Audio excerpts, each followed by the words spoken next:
Why we honor the gods who are not indigent of anything.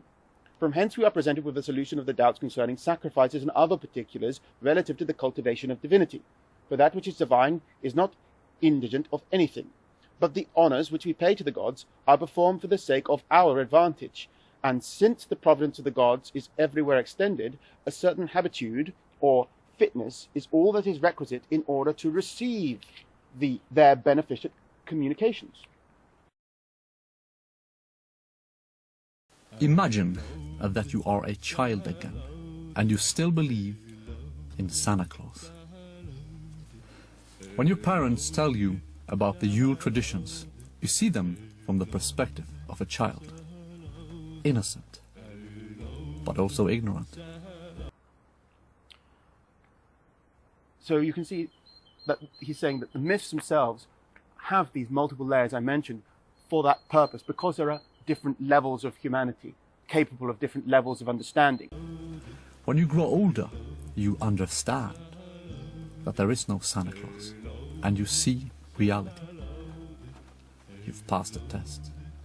And we see this today in modern pagans who have completely misunderstood paganism and seek to interpret a materialist essence to the gods.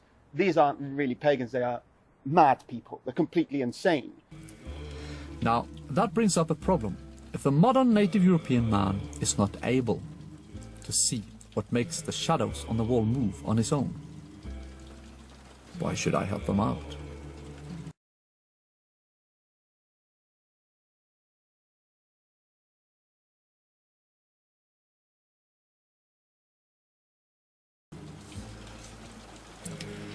In French, they have an excellent term for this, maïeutique, maïetics, which translate to English as midwifery, which is, here, a name for a Socratic method of giving birth to minds.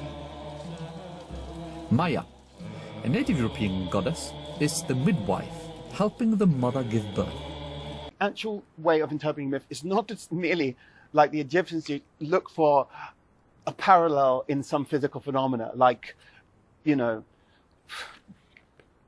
pregnancy. And I intend, with these videos, to help give birth to minds.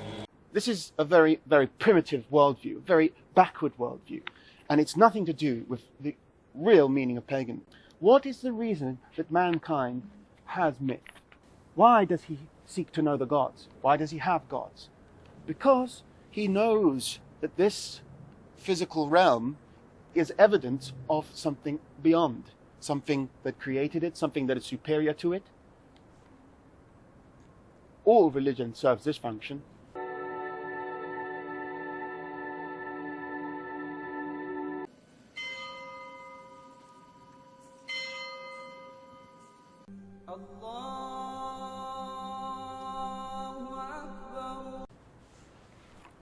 Only a fool would try and reduce the immaterial to the level of the material, the superior to the level of the inferior. Someone who is incapable of perceiving the superior. That is what the intellect is. The intellect is not merely the rational faculties, which are directed, that should be directed by the intellect. The intellect is a divine intuition.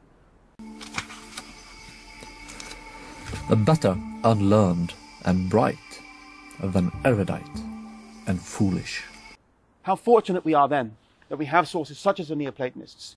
Please, please, please discard the nonsense of naturalistic interpretation of myth, because you're gambling with your own soul.